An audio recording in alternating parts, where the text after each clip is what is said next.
এক রাজ্যে এক বৃদ্ধ রাজা ছিলেন, যিনি জীবনের শেষ পর্যায়ে এসে উত্তরাধিকারী নির্বাচন করতে চাইলেন।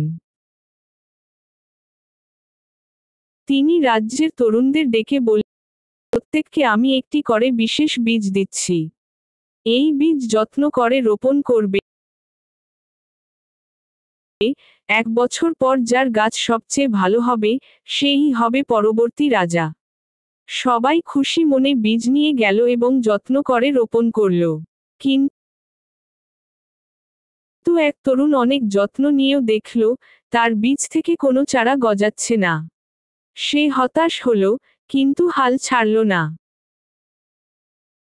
1 বছর পর, সবাই সুন্দর ফুল ও বিশাল গাছ নিয়ে রাজদরবারে হাজির হলো, আর সে নিয়ে গেল একটি খালি টব।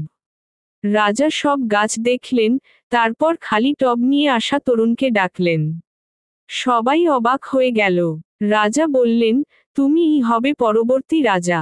সবাই হতবাক হয়ে গেল। কেউ একজন বলল, কিন্তু মহারাজ, ওর তো কোনো গাছই হয়নি। রাজা হাসলেন এবং বললেন, আমি তোমাদের সবাইকে সিদ্ধ বীজ দিয়েছিলাম, যা থেকে কিছুই গজানোর কথা নয়।